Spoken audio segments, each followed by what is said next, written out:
सीता प्रवेश द्वार की ओर देख रही थी, क्योंकि कैकेयी के महल में घटित घटनाओं के विषय में जानने के लिए वे आतुर थीं।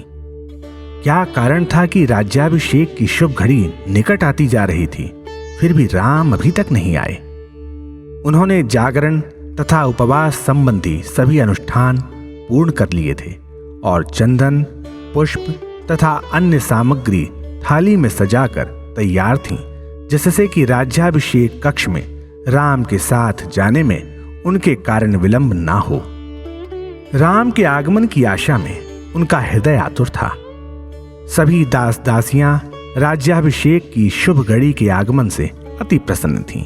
सुंदर नारियां राम के आगमन पर आरती उतारने के लिए प्रस्तुत थीं।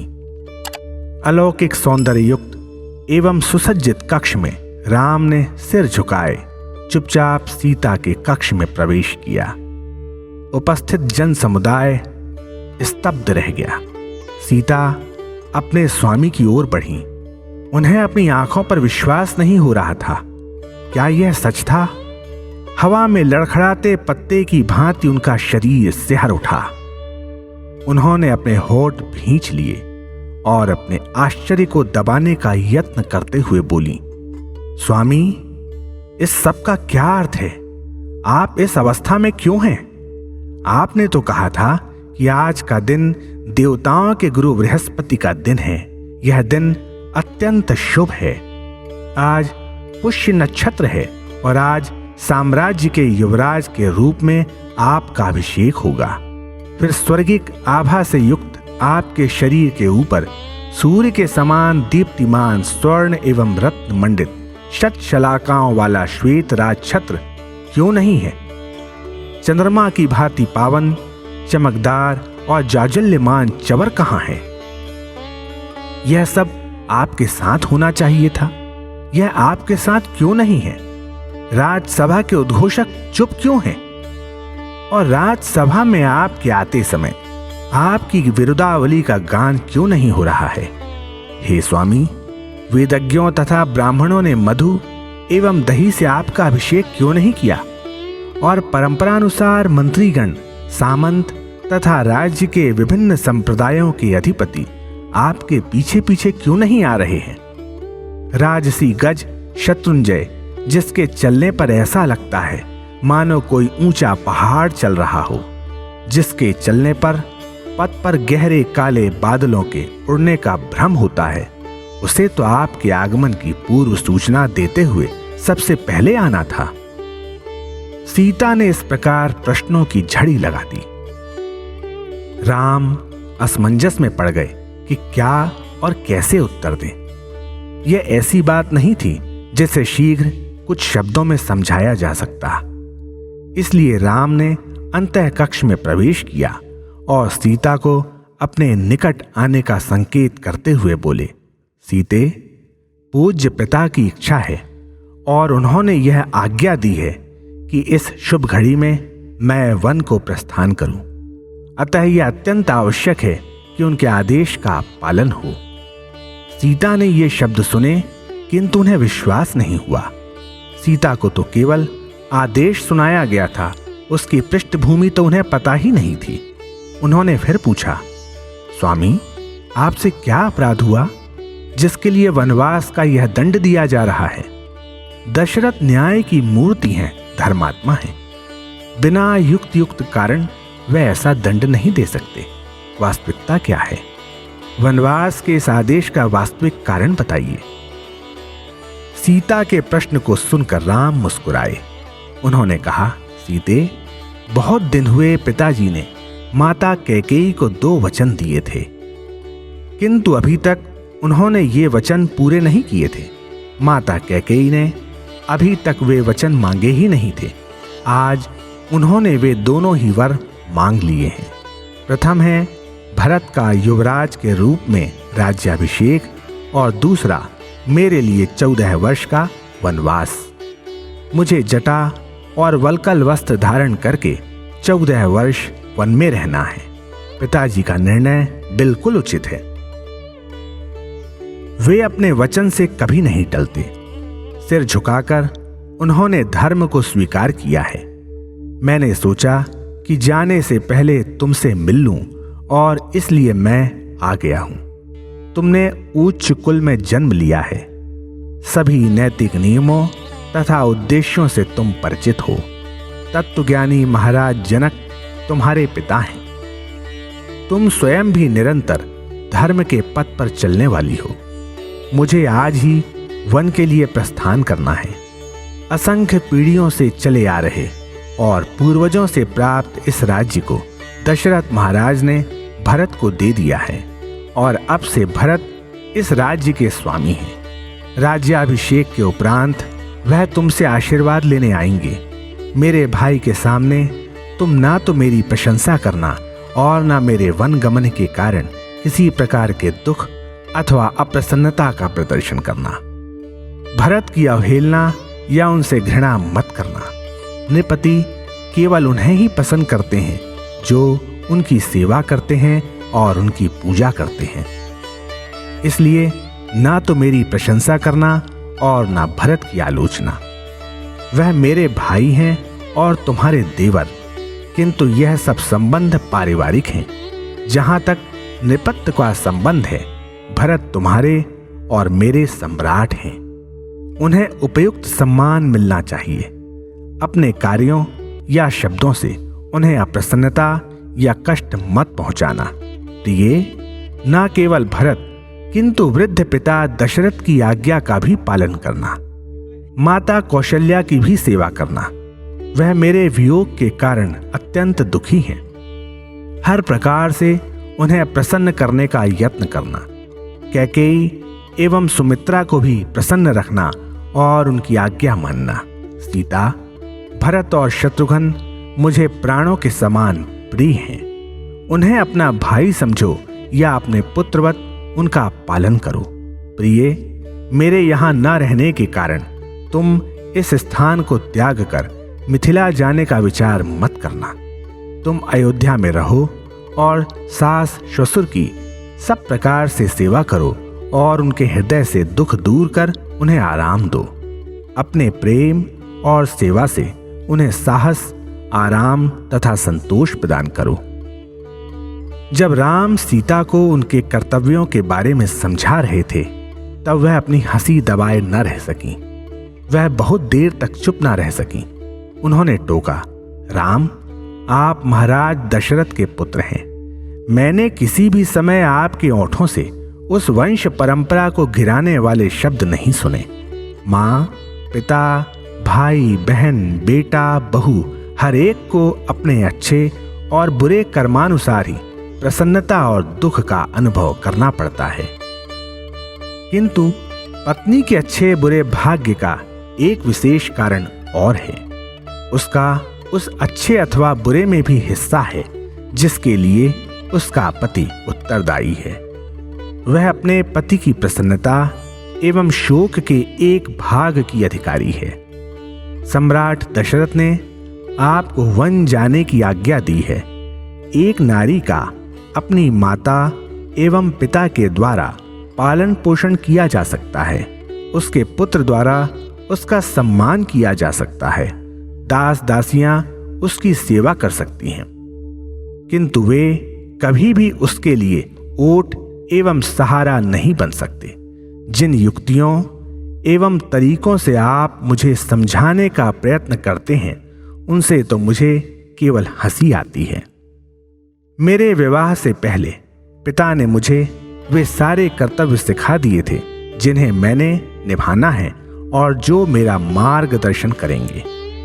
मैं न तो मूर्ख हूं और न मैं अधिकार पाने की ही इच्छुक हूं। इससे और भी अधिक मैं आपको बता दूं कि मैं किसी विचार को केवल इसीलिए हठपूर्वक नहीं अपनाए रहती क्योंकि यह मेरा विचार है। इसलिए मुझे मेरे विशेष कर्तव्यों के बारे में बताने की आवश्यकता नहीं है, क्योंकि मुझे वे सभी ज्ञात हैं। जब मैं यहाँ रहने का निर्णय कर लूं, तभी आपको मुझे यह बताना चाहिए कि मुझे सास ससुर, भाभियों तथा पृथ्वी के शासक के प्रति किस प्रकार सेवा करनी है, उसके पहले नहीं। किंतु जब मैं आपके साथ हूं तब मुझे दूसरों की सेवा करने का ना अवसर है और न ही आवश्यकता। मैं तो आनंद पूर्वक आपके साथ चल रही हूं। काफी समय से मेरे अंदर वन में जाकर कुछ वर्ष व्यतीत करने की एक अपूर्ण इच्छा थी। यह मेरा सौभाग्य है कि मैं इस अवसर पर अपने स्वामी के साथ अब उस इच्छा की पूर्ति कर सकती हूं। मैं अब कुछ और नहीं सुनूंगी। आप यह जोर ना दें कि मुझे इस महत्वपूर्ण विषय पर अपना दृष्टिकोण व्यक्त नहीं करना चाहिए। आप मुझ पर क्रोधित ना हो कि मैं आपकी आज्ञा नहीं मान रही हूं। यह आपके लिए ना तो ठीक ही है और ना उचित कि आप मुझे यहाँ इस प्रकार छोड़ दें जैसे कोई एक घूंट जल पीने के पश्चात शेष जल प्याले से बाहर फेंक देता है। मेरे शब्दों पर विश्वास करें, मैं अयोध्या में एक क्षण भी नहीं रहूंगी। आप मुझे अपने साथ ले चलें। इन्हीं शब्दों को कहते हुए सीता राम के चरणों में गिर पड़ी और उनको मजबूती से पकड़ लिया। मुझे इसका रंच मात्र भी दुख नहीं है कि आपको राज्य सिंहासन नहीं मिला।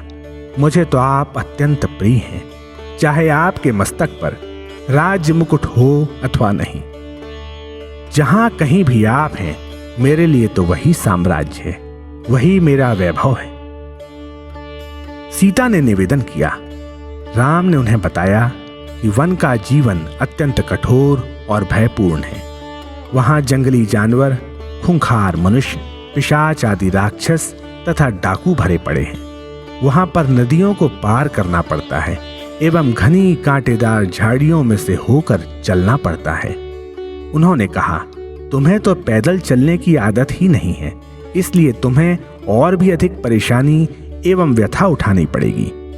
इस प्रकार उन्होंने और भी विभिन्न प्रकार के भय एवं कष्टों का वर्णन किया जिनका सीता को सामना करना होगा, किंतु सीता पर इसका कोई प्रभाव नहीं पड़ा। उन्होंने उत्तर दिया, स्वामी, वहां के जानवर कितने भी जंगली क्यों ना हो, जंगल कितने ही घने अथवा भयानक क्यों ना हो, जब आप मेरे साथ हैं तब वे मुझे क्या नुकसान पहुंचा सकते हैं और भला मेरा क्या बिगाड़ सकते हैं। मुझे कोई कष्ट नहीं होगा। मुझे ज्ञात है कि वन में किस प्रकार चलना होता है। मुझे अत्यंत प्रसन्नता होगी यदि आप मुझे आगे चलने को कहें, जिससे मैं आपके आराम से चलने के लिए रास्ता ठीक करती चलूं। मार्ग में पड़े पत्थर, कंकड़ और कांटों को उठाकर दूर फेंक दूंगी। आपकी पीड़ा को कम करने की चेष्टा कर आपकी यात्रा आसान बनाऊंगी। मुझे अपने साथ चलने की आज्ञा दें, जिससे मैं आपकी सेवा कर सकूं और आनंदित हूं। यहां अयोध्या के इस राजप्रासाद के अंदर रनिवास में होने के कारण आपकी सेवा करने का अवसर मुझे नहीं मिल पाया। मुझे इतनी चिंता और कष्ट होता था कि आपकी सभी प्रकार की सेवाएं नौकरों चाकरों द्वारा होती हैं। वन में ना तो कोई सेवक होगा और ना कोई दास, इसलिए मैं स्वयं आपकी सभी प्रकार की सेवा करके आनंदित हो सकती हूँ। यह मेरा परम सौभाग्य है। हे स्वामी, मुझे वह पुनीत अवसर प्रदान कर मेरे जीवन को सफल बनाइए। सीता ने नाना प्रकार से दया और न्याय पाने के लिए अनुरोध किया। राम करुणा से भर गए। उन्होंने कहा, सीता, वन में रहना उतना आसान कार्य नहीं है जितना तुमने अभी अभी वर्णन किया। भली प्रकार विचार कर लो, आगे आने वाले दिवसों में काफी कष्ट उठाने पड़ेंगे। राम ने जंगल की उन सभी भयानकताओं का विस्तार पूर्वक वर्णन किया जिनका सामना हरेक को अवश्यंभावी रूप में करना ही पड़ता है, किंतु सीता अपने निश्चय पर दृढ़ थी। राम, मैं आपकी प्रतिज्ञाओं के पालन में किसी प्रकार की रुकावट नहीं डालूंगी। आपके शब्दों से मुझे ऐसा लगता है जैसे आप मुझसे कोई बात छिपा रहे हैं, अथवा आपको ऐसी कोई आपत्ति है जिसे आप मेरे समक्ष नहीं कहना चाहते। आपने कोई गोपनीय रहस्य मुझसे क्यों छिपाया? मैं आपके साथ उन सभी व्यक्तिगत संयमों का पालन करूंगी जो ब्रह्मचर्य के मार्ग पर चलने वाले व्यक्ति के लिए आवश्यक होते हैं। मैं भी कंद और फल खाकर जीवन निर्वाह करूंगी। मैं सुगंधित द्रव, इत्र आदि का प्रयोग भी त्याग दूंगी। हम लोग केवल वन्य फूलों की सुगंध ही सांस द्वारा ग्रहण करेंगे। आप तो इक्ष्वाकु वंश के वंशज हैं, जिसने असंख्य प्राणियों को विनाश से बचाया है। क्या आप वन की आपदाओं से मेरी रक्षा नहीं कर सकते? क्या आपका बाहुबल इतना क्षीण है? यह मैं कभी भी विश्वास नहीं कर सकती कि आप इतने निर्बल होंगे। मैं आपको कोई कष्ट नहीं दूंगी। मेरे कारण आपको किसी भी प्रकार की चिंता नहीं होगी। स्वामी, आपके साथ चलने के अतिरिक्त मैं और कुछ नहीं कर सकती। मैं आपके चरणों की ओर सोऊंगी।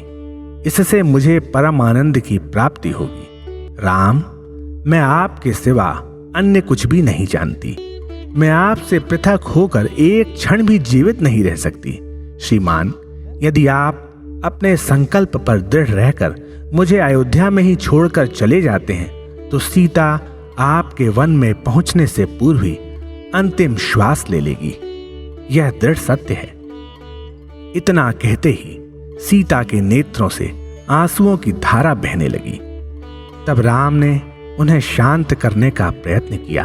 उन्होंने कहा, हे सीता, तुम बड़ी सच्चरित्र और सतीत्व की प्रतिमूर्ति हो। तुम धर्म की सदाचारी अनुयायी हो। तुम्हारे लिए यही सर्वोत्तम है कि तुम यहीं इसी स्थान पर रहकर अपने धार्मिक गुणों को बनाए रखकर उन पर आचरण करो। तुम अपनी इच्छा के अनुसार कार्य नहीं कर सकती।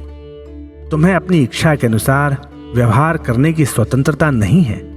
मेरे कहे हुए शब्दों के अनुसार आचरण करना तुम्हारा धर्म है। अतएव तुम अपना यह विचार छोड़ दो। यह मैं तुम्हारे हित के लिए ही कह रहा हूं। तुम्हारी रक्षा करते रहना निश्चय ही मेरे लिए एक भार होगा। पर्वत के ऊंचे शिखरों से गिरती हुई नदियों, गुफाओं में रहने वाले खूंखार जानवरों, पहाड़ियों एवं घाटियों में निर्बाध रूप से घूमने वाले हिंसक प्राणियों, इन सभी को पराजित करना होगा। बाढ़ से उफनती नदियों को पार करना होगा। बड़े बड़े शिलाखंडों एवं चट्टानों से हमें नीचे उतरना होगा। इन सभी कठिनाइयों पर विचार करके इस प्रकार यह शब्द मुझे तुमसे कहने पड़े हैं। तुम्हारे केश निष्प्रभ रहेंगे और तुम्हें पेड़ों की छाल से बने वस्त्र पहनने होंगे। हम पुरुषों को संध्या काल के पूजन के लिए नदी अथवा झील पर अवश्य ही जाना होता है। उस समय आने वाली आपत्ति से तुम्हें कौन बचाएगा? चाहे जैसा भी संकट क्यों न हो, हम उन कर्म कांडों को नहीं छोड़ सकते। इसलिए प्रतिदिन कुछ समय के लिए तुम्हें अकेले रहना पड़ेगा। तुम्हें ज्ञात है कि यह नियम कितना कड़ा है। हम यह नहीं कह सकते कि कब क्या हो जाएगा। राम ने सीता के समक्ष वन्य जीवन के भयानक दृश्यों को चित्रित करने का प्रयत्न किया, किंतु सीता इनसे रंच मात्र भी प्रभावित नहीं हुई। सीता ने कहा, राम, यह सब बातें मुझे क्यों बताते हैं, जैसे मैं किसी पिछड़े हुए गांव की गवार सीधी साधी नारी हूं, अथवा शास्त्रों के उपदेशों का मुझे कोई ज्ञान नहीं है, अथवा मैं कोई अज्ञानी मूर्ख महिला हूं।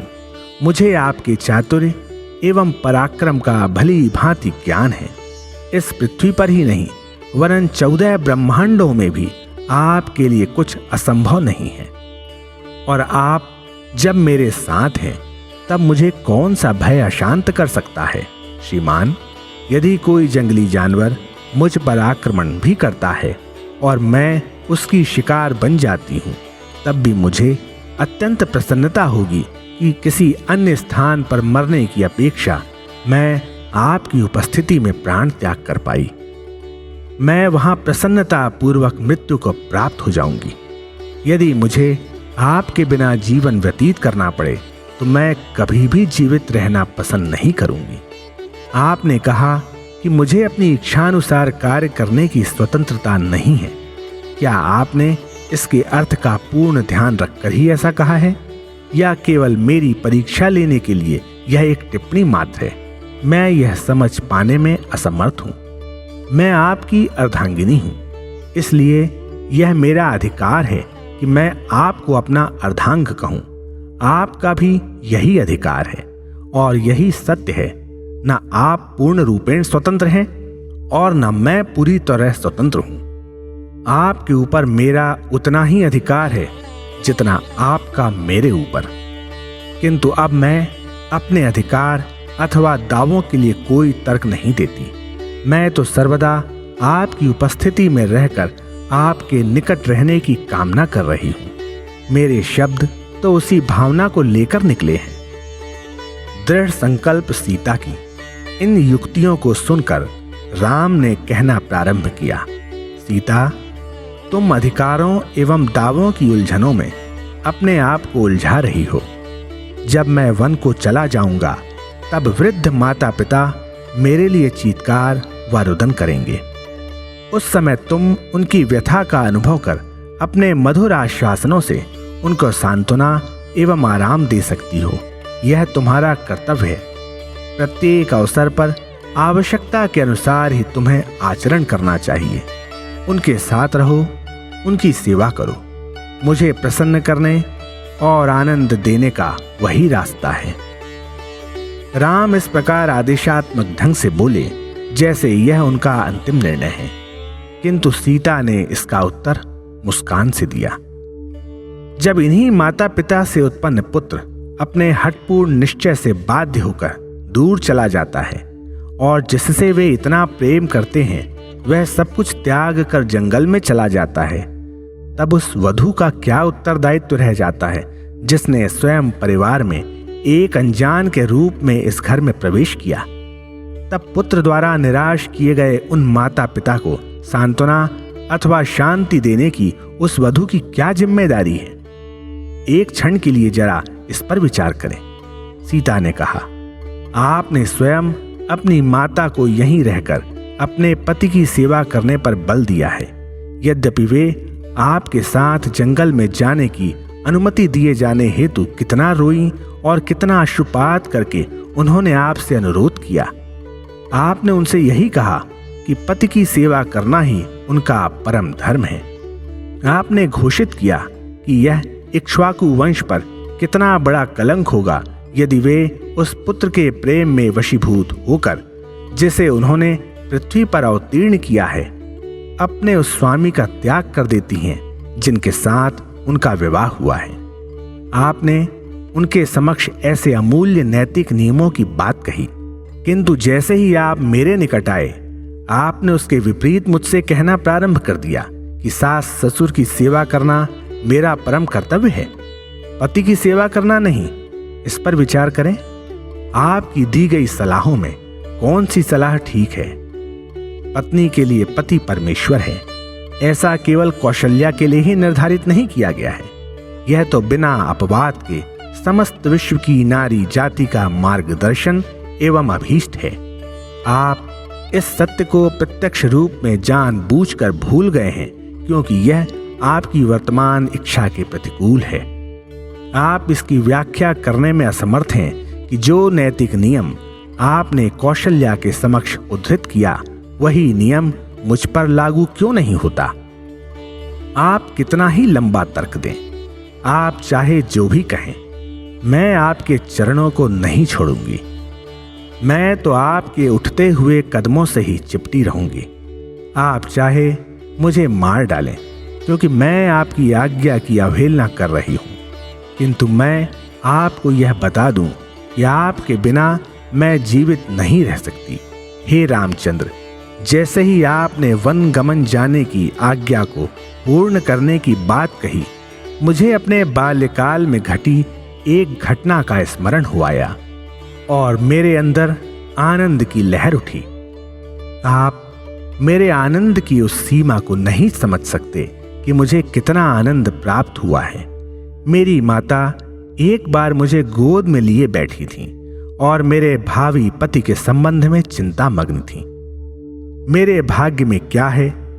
क्या मेरा पति नैतिक रूप से चरित्रवान होगा और उत्तम गुणों से विभूषित होगा? मेरी बेटी तो परम पवित्र और सद्गुणी है। वह मेरे बालों से खेल रही थी और अपने विचारों में खोई हुई थी। तभी उनके समक्ष एक दासी उपस्थित हुई और कहने लगी कि कोई तपस्विनी महिला ने आपसे वार्तालाप करने की इच्छा व्यक्त की है। उन्होंने मुझे उठाया और आराम से फर्श पर बिठाकर उस महिला से बात पूछी। माँ उसके चरणों पर नत हुई तथा मुझसे भी वैसा ही करने को कहा। मैंने उनकी आज्ञा शिरोधार्य कर वैसा ही किया जैसा उन्होंने कहा था। उस तपस्वी महिला ने बड़े ध्यान से मुझे सिर से पैर तक देखा और बोला, माँ तुम्हारी यह बच्ची अपने पति के साथ वर्षों जंगल में रहेगी। इस पर मेरी माँ ने हंसते हुए उत्तर दिया, अभी तो शादी ही नहीं हुई और आप इसके वन में जीवन व्यतीत करने की बात कहती हैं। वह महिला चुप ना रही और उसने बताया, शादी के पश्चात कुछ समय के लिए इसे अपने पति के साथ जंगल में रहना होगा। इसके पश्चात वह तपस्विनी महिला वहां से चली गई। उस दिन से मैं अत्यंत व्यग्रता के साथ उस समय के आने की बाट देख रही थी कि कब मैं अपने स्वामी के साथ वन में जाकर वहां उनके साथ रहती हूँ। इसलिए हे नाथ, मुझे सुखी बनाइए और अपने साथ ही ले चलिए। सीता उनके चरणों में गिर गईं और सिसकते हुए प्रार्थना करने लगी। राम को उन पर दया आई। उन्होंने सीता को धीरे से उठाया और बोले, सीता तुम्हारे अतिरिक्त और किससे अपने निर्णय की बात कर सकता हूं? सुनो, तुम युवा हो, जंगल में बड़े बड़े पुण्यात्मा ऋषि संत एवं महात्मा हैं। मुझे उनकी सेवा के लिए उनके पास जाना होगा तथा मुझे उनके प्रति अपना आदर भाव भी अर्पित करना होगा। वहां और भी राजा लोग तथा युवराज उनका सम्मान करने तथा उनसे आशीर्वाद प्राप्त करने हेतु उपस्थित होते हैं। उनकी दृष्टि तुम्हारे ऊपर भी पड़ सकती है, जिसके फलस्वरूप परेशानियां तथा संघर्ष उत्पन्न हो सकते हैं। जब मैं तपस्वी वेश धारण किए होऊंगा तब मेरे लिए यह उचित नहीं होगा कि मैं उनके साथ संघर्ष में उलझूं। कम से कम इसी कारण से तुम्हें अयोध्या में रह जाना चाहिए। आग्रह करने के लिए सीता के पास अपने कारण थे। वे बोली, राम आपके लिए न्यायोचित न होगा कि आप मेरे साथ काल्पनिक बातें बनाकर विश्वासघात करें। आप साधारण व्यक्ति नहीं हैं। जब आप मेरे साथ होंगे तब क्या देवताओं का शासक इंद्र भी मेरे ऊपर दृष्टि डाल सकता है? यदि वह ऐसा करता भी है तो क्या उसी क्षण उसका नाश नहीं हो जाएगा? नहीं, आप केवल इसी कारण से मुझे यहां नहीं छोड़ सकते। आप इस बात से अपने कर्तव्य और जिम्मेदारी से नहीं बच सकते। मैं आपको यह भी बता दूं कि जब आप मेरे ही साथ ना होंगे तब मेरा भाग्य क्या होगा। मुझे अयोध्या में अकेले ही रहना होगा और जिस प्रकार की घटनाओं का आपने अभी वर्णन किया है वे यहां भी तो घटित हो सकती हैं, अथवा मुझे भी तो दूसरों के दाम्पत्य जीवन की प्रसन्नता को न सह पाने के कारण आंतरिक कष्ट भोगना पड़ सकता है। इसलिए आप मुझे यहां अकेला न छोड़ें, अपने साथ ले चलें और संपूर्ण विश्व में सर्वदा के लिए अपनी और मेरी कीर्ति फैलने दें। रामचंद्र अर्थात चंद्र मेरा नाम सीता है, जिसका अर्थ है शीतल चांदनी। चंद्र जंगल में हो और शीतल चांदनी यहां अयोध्या में, ऐसा भला कैसे संभव है? जहां पर चंद्र होगा वहीं उसकी शीतल चांदनी भी होगी। इसलिए इस प्रकार का वियोग कभी नहीं हो सकता। यदि ये दोनों किसी प्रकार से पृथक होते भी हैं तो यह किसी अप्राकृतिक एवं विश्व को हिला देने वाली दुखद घटना के कथित होने का संकेत होगा, अथवा भलाई के अस्तित्व को बचाने के लिए एवं दुष्टता का नाश करने हेतु एक युग के निर्माण करने का प्रयास होगा। इस समय ऐसा कोई भी संकट नहीं है। हमारा वियोग असंभव है, यह नहीं हो सकता। सीता ने ये शब्द बड़ी दृढ़तापूर्ण आवाज में बोले, मानो वे कोई भी विरोध नहीं सह सकती थीं। सीता, तुम्हें कड़ी पथरीली भूमि पर सोना पड़ेगा। पेड़ों के रेशे और छाल से बने वस्त्र धारण करने होंगे तथा कंदमूल पर जीवन निर्वाह करना होगा। प्रतिदिन इसके पाने में भी कठिनाई हो सकती है। उनकी प्राप्ति वर्ष के मौसमों पर आधारित होती है। जब वे नहीं मिल पाएंगे तब तुम्हें भूखा भी रहना पड़ेगा। वन में ऐसी अनेकों राक्षसों की जातियां हैं जिन्हें लाखों प्रकार के चालों का पूर्ण ज्ञान है और जो मनुष्य के मांस को बड़ी प्रसन्नता से खाते हैं। अरे, वन जीवन की कठिनाइयों का पूर्ण रूपेण वर्णन कर पाना असंभव है। तुम उन भयानक दृश्यों तथा विपत्तियों को नहीं सह सकती। यदि तुम मेरे साथ वन में चलती हो तो लोग मेरी भर्त्सना करेंगे और मुझे बुरा कहेंगे। मान सरोवर के अमृत जैसे जल पर जीने वाला राजहंस समुद्र के खरे पानी पर कैसे जीवित रह सकता है? नरम नरम पत्तों वाले वृक्षों से पूर्ण आम के बाग में विचरण करने वाली कोयल कांटे वाली झाड़ियों में किस प्रकार प्रसन्न और निश्चिंत हो सकती है? इन पर विचार करो। तुम्हारे लिए यह अत्युत्तम है कि तुम यहीं घर में रहो। सीता ने राम के द्वारा मधुरता पूर्वक कहे गए इन शब्दों को सुना, किंतु उनकी दृष्टि बराबर जमीन पर ही टिकी रही और उनके नेत्रों से बराबर आंसू बहते रहे। वह एक स्तंभ की भांति स्थिर और अचल खड़ी थीं। उनके अश्रु लगातार भूमि पर गिर रहे थे। राम उनके इस दुख को न सह सके। राम के द्वारा उठाई गई आपत्तियों का उत्तर देने के लिए सीता को कोई शब्द तक नहीं सूझा। अंत में वे किसी प्रकार अपने मनोभावों को रोक पाईं और अपना दुख दबा सकने में समर्थ हुईं। उन्होंने कहा, हे प्राणनाथ, आप तो सभी अच्छी और शुभ वस्तुओं के भंडार हो। जब मैं आपसे पृथक हो जाऊंगी तो मेरे लिए स्वर्ग भी नरक के समान तुच्छ प्रतीत होगा। माता पिता, भाई बहन, सास ससुर, पुत्र, गुरुजन, कुटुंबीजन आदि सभी भले ही अत्यंत पुण्य के प्रतीक हों, परंतु एक नारी के लिए तो केवल उसका पति ही उसे शक्ति, प्रसन्नता एवं सुख दे सकता है। पति के अतिरिक्त कोई भी उसकी सुरक्षा नहीं कर सकता और न ही कोई मार्गदर्शन कर सकता है। उसका तो केवल वही आश्रय है, वही सहारा है। स्वामी, जब उसका पति ही उससे दूर हो तो पत्नी के लिए अपना शरीर, घर, नगर, राज्य तथा उसके चारों ओर एकत्रित संपत्ति सभी कुछ उसको दुख और क्लेश देते हैं। ये सभी उसके शोक संतप्त मस्तिष्क को प्रसन्नता नहीं पहुंचा सकते। पति के दूर होने पर मधुरता भी कड़वाहट में परिवर्तित हो जाएगी, प्रसन्नता भी रोग में बदल जाएगी। उन सभी सुखों की जिनकी मुझे आकांक्षा है आप में समाये हुए हैं। जब आपके दैदीप्यमान, शांत तथा शरद के पूर्ण चंद्र जैसे सुखदायी मुख पर अपनी दृष्टि डालती हूँ, तब मुझे जिस स्वर्गिक सुख की अनुभूति होती है उसकी तुलना किसी भी अन्य सुख से नहीं की जा सकती। जब मैं आपके साथ हूँ तब पशु एवं पक्षी ही मेरे परिजन होंगे। वन मेरा प्रिय नगर होगा। वृक्ष की छाल से बने हुए वस्त्र मेरे लिए रेशम के वस्त्रों के समान होंगे। पत्तियों एवं फूल से बनी हुई झोपड़ी मेरे लिए किसी भी स्वर्गिक प्रासाद से अधिक सुखदायी घर के समान होगी। वन की परियां एवं देवदूत, वन देवता मेरे सास ससुर होंगे। मैं इन्हीं के समान उनका भी सम्मान करूंगी।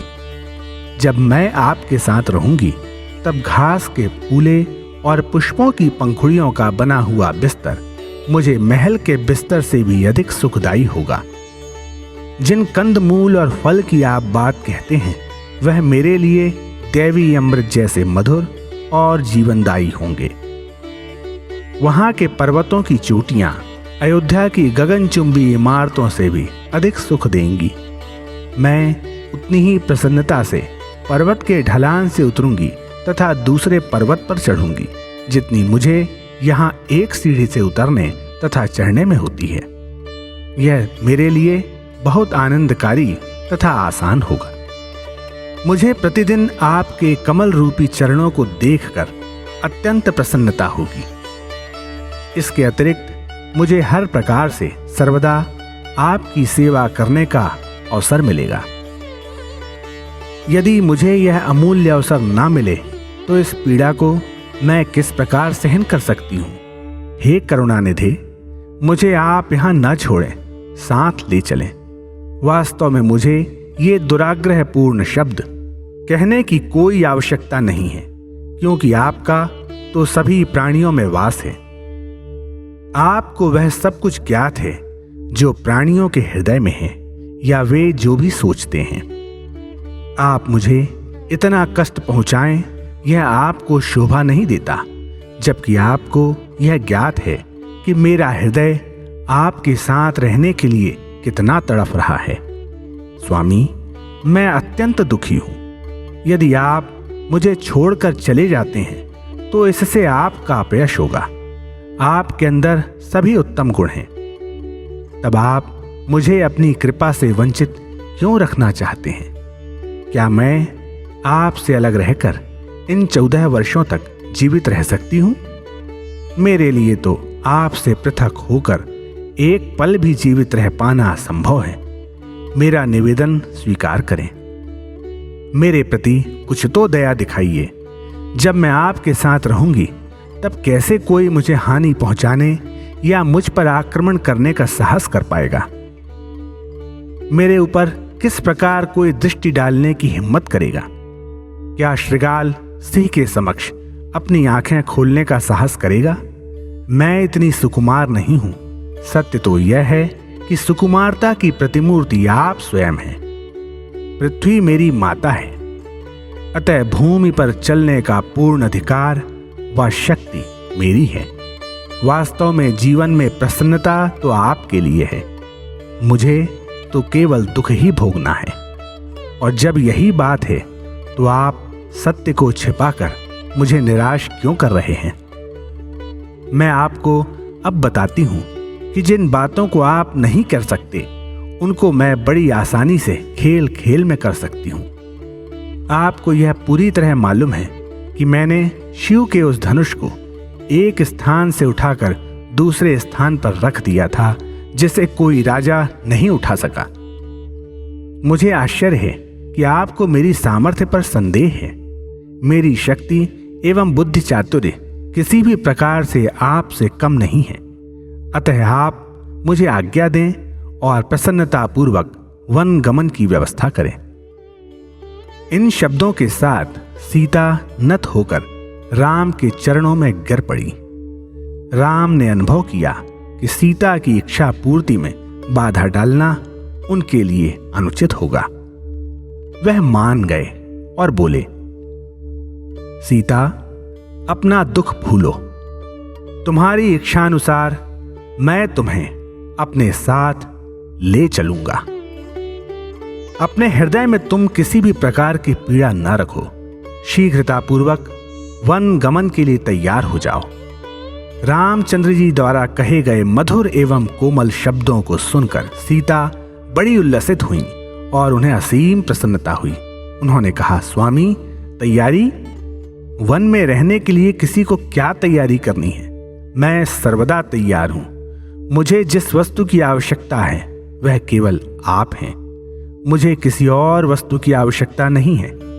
मैं इसी क्षण आपका अनुसरण कर रही हूं। आपको ज्ञात है कि मेरी सभी आवश्यकताएं आप में ही समाई हुई हैं। मुझे आपके अतिरिक्त किसी भी वस्तु की कामना नहीं है। इतना कहकर सीता ने अपने हाथ में राम का हाथ पकड़ा और उनके साथ आगे बढ़ी। राम ने कहा, सीता, विचार करो। तुम 14 वर्षों तक अयोध्या में नहीं होगी, अतः प्यार से तुमने जिन तोतों एवं चिड़ियों को पाला है और उनकी रक्षा की है, वे अपने पिंजरों में ही ना मर जाएं अथवा दुखी हो, इसलिए तुम जाकर उन्हें छोड़ दो। जिन गायों का तुमने इतने प्रेम से भरण पोषण किया है, उन्हें ब्राह्मणों को दे दो, जिससे प्यार से वे उनकी रक्षा कर सकें। तुम्हारे द्वारा प्रयोग की गई विभिन्न वस्तुओं, वस्त्र आदि को तुम लोगों में बांट दो, अन्यथा वे नष्ट हो जाएंगी। उनके नष्ट हो जाने की अपेक्षा यह उत्तम होगा कि उनका प्रयोग हो। जैसे ही उनको यह सुझाव दिया गया, सीता तुरंत पक्षियों के पिंजरों की ओर दौड़ी और प्रत्येक पक्षी को अत्यंत प्यार से संबोधन करके कहने लगी, जाओ, हम लोगों की तरह तुम भी स्वच्छंद होकर मनोरम वन में विचरण करो। उन्होंने अपने हाथों से उनकी खिड़की खोलकर उन पक्षियों को मुक्त कर दिया। तत्पश्चात वे गौशाला की ओर गईं और उन ब्राह्मणों से अत्यंत मधुरता के साथ बातें करने लगीं, जिनको वे गायें उपहार स्वरूप दी जाने वाली थीं। उन्होंने गायों को अपने हाथ से विभिन्न प्रकार के सुस्वादु भोजन खिलाए। सीता का सुंदर मुख प्रसन्नता के कारण चमक रहा था। जिन लोगों ने सीता को ये सब वस्तुएं देते हुए देखा, उनके हृदय सीता के विदा होने की बात को सोचकर शोक से द्रवित हो उठे। सीता की त्याग भावना, विशाल उदारता और सबसे अधिक अपने पति के साथ वन गमन करने की प्रसन्नता व उल्लास को देखकर लोगों के नेत्रों से अश्रुओं की अविरल धाराएं बहने लगी। उनके आनंद का वर्णन कर पाना किसी भी कवि की लेखनी के परे था। इतने में लक्ष्मण अपनी माता से आज्ञा ले आ पहुंचे और तीनों ने वहां से प्रस्थान किया।